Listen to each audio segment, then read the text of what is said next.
Welcome back to Fixing My Faith. And today we're talking about the Jews for Judaism. And sometimes we wonder, how do other religions view Jehovah's Witnesses? When I was in the Jehovah's Witness religion all those years, we had many articles talking about how they viewed other religions. They talked a lot about the Catholics and how they didn't like certain things about the Catholics. But today we're going to take an opportunity to look at this from the other side. And because Jehovah's Witnesses really seem to almost follow the Jews, almost like it's like the religion is really trying to be Jewish, but be better than the Jews. We'll notice that here. So let's look at this article together. It says The Beginning of the End of Jehovah's Witnesses. That's the title of the article here on Jews for Judaism. And the fellow that wrote this is Gerald Segal. And I wanted to know a little bit more about him before I pull you guys into it tonight. So I went to Google, did a Google search on him, and here he's written, 9 books. His first book came out in 1981, The Jews and the Christians, and he has a problem with Jews and Christians. And his latest book was 2015, and it says The Jewish Response to Missionary Christianity, Why Jews Don't Believe in Jesus. And it shows on the cover a wolf with sheep's covering. So that's how this guy views Christianity, wolf in sheep's covering.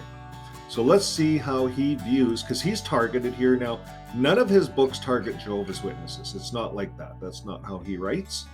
But he writes in generalities, like the one here is the 70 weeks of Daniel. He explains it.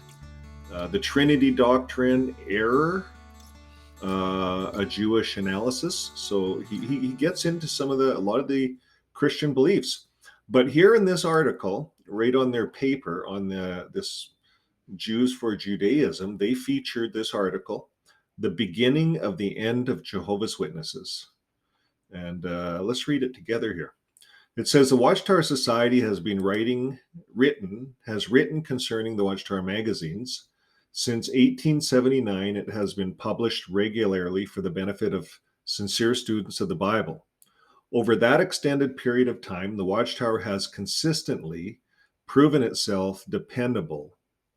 Number one, what is the beginning of the end of Jehovah's Witnesses? Find out in this post by Gerald Segal. So here it is. To say the Watchtower has consistently proven itself dependable since 1879 is to agree with teachings that are blatant mistakes. There is no escaping the fact that the Watchtower Society, which prints the Watchtower, is spreading falsehoods. Following the death of Charles Taze Russell in 1916, the Watchtower Society's founder, a bitter struggle began over the organization's leadership. In 1917, Joseph Franklin Rutherford was elected as the new president. Rutherford immediately began introducing modifications in Russell's teachings in order to bring them into accord with his own theological opinions. In 1920, the Watchtower Society published Millions Now Living Will Never Die, a book authored by Rutherford. 2. It prophesied that many Hebrew Bible characters would be raised to life in 1925. These resurrected individuals would then rule the earth. Some people living on earth in 1914 who accepted the Watchtower Society's beliefs would never die. The prophecy failed. But what of the promise that millions now living will never die? While the Society contends, world events since 1914 harmonize with the prophecies uttered by Jesus Christ, and thus prove that Jesus has been in power since then. For over 7 decades now, the people, or this 20th century generation living since 1914, have experienced the fulfillment of events listed in Jesus' prophecy found in Matthew chapter 24.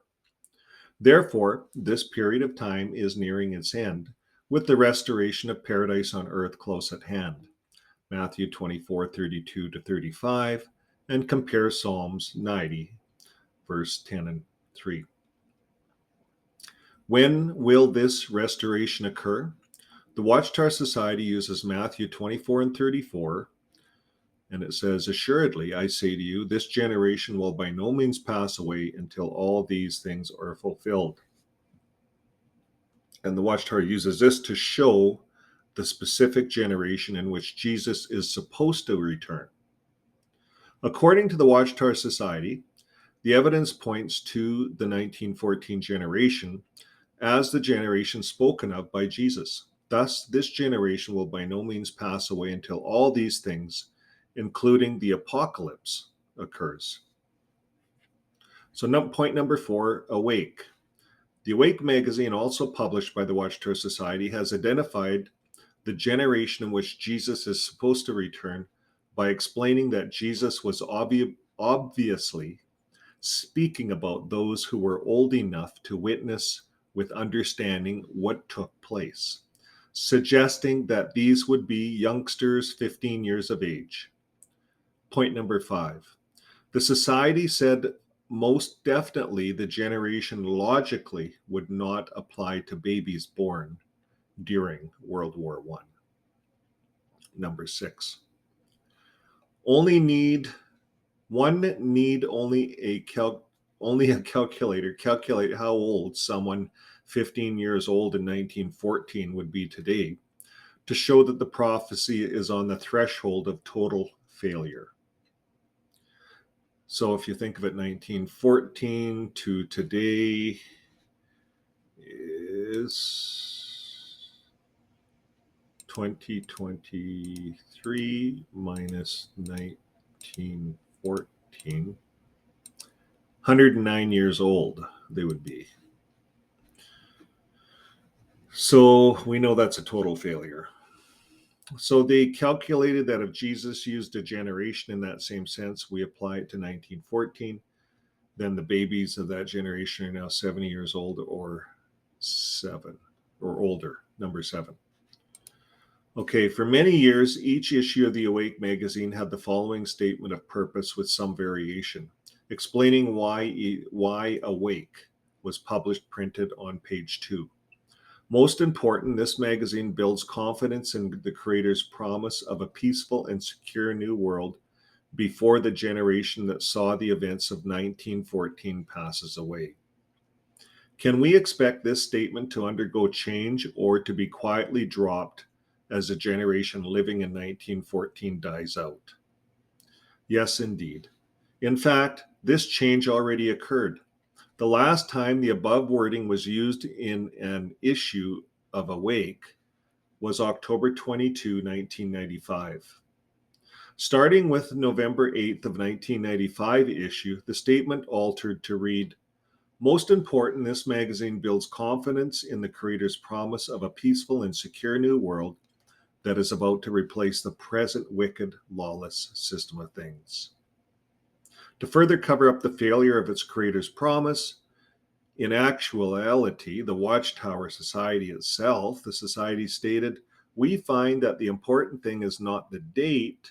What is important is our keeping ever in mind that there is such a day and that it is getting close." What a twist. Okay, number 8. In the 1960s, the Watchtower Society began to predict that the Battle of Armageddon would occur in 1975. The 1975 prediction was a total failure. Since then, the organization has shied away from setting a specific date for the end of the present world. It has also begun the process of disassociating itself from the promise that millions living in the year 1914 will never die. Thus, the Society writes in the Watchtower magazine, "We have been able to see in history, starting with World War I, a physical evidence that proves that we are in the conclusion of the system of things. Rather than be preoccupied with guessing just when the end will occur, we should be occupied with the preaching of the good news, which can save our lives and the lives of many others." 1 Timothy 4:16, or Timothy 4:16. We have ample reason to expect that this preaching will be completed in our time. Does that mean before the turn of a new month, a year, a new decade, or a new century? No human knows, for Jesus said that even the angels of the heavens did not know that. Matthew 24 and 36. Furthermore, we do not need to know as we continue doing what the Lord commands us to concentrate on doing. What is most important is that God's will and work be done and that we have the fullest share in that. Thus, we may succeed in escaping all these things that are destined to occur and in standing before the Son of Man. Luke 21, 36 and 9.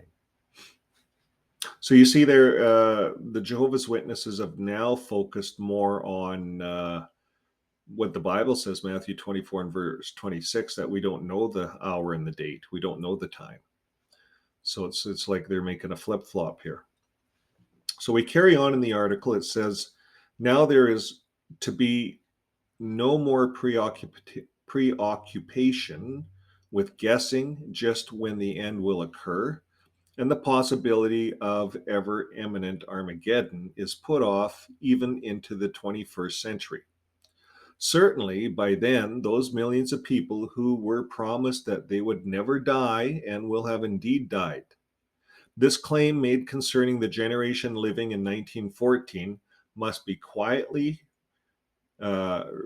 relegated to oblivion as that generation dies out without fulfillment having taken place. So we see, yes, this has to die out. Moreover, how many Jehovah's Witnesses were born during World War I?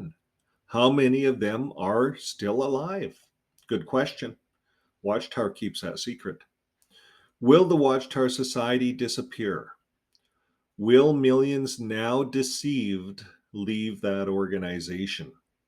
More likely, most Jehovah's Witnesses will fall into lockstep with any excuses the Watchtower Society announces. So here's the epilogue to this article.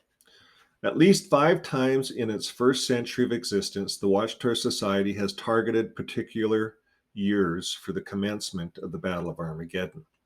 The Society's spiritual leadership, the 14-member governing body, supposedly is divinely inspired with the ability to interpret the signs of the times. So that must be an older governing body, the 14-member.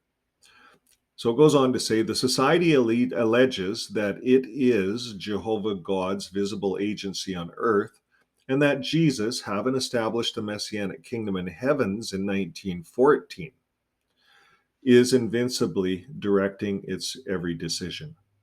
Thus it says, in the first century, Jerusalem was a place from which direction was given the Christian organization, Acts 15, 1 and 2.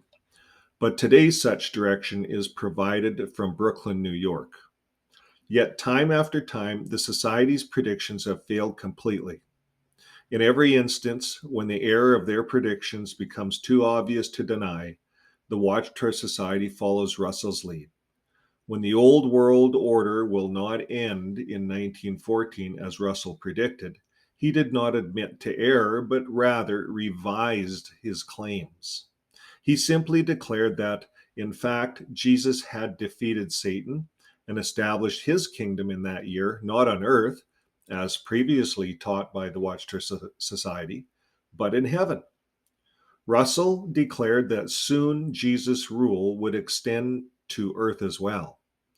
Today, the long-running Watchtower Society theological and chronological juggling act continues.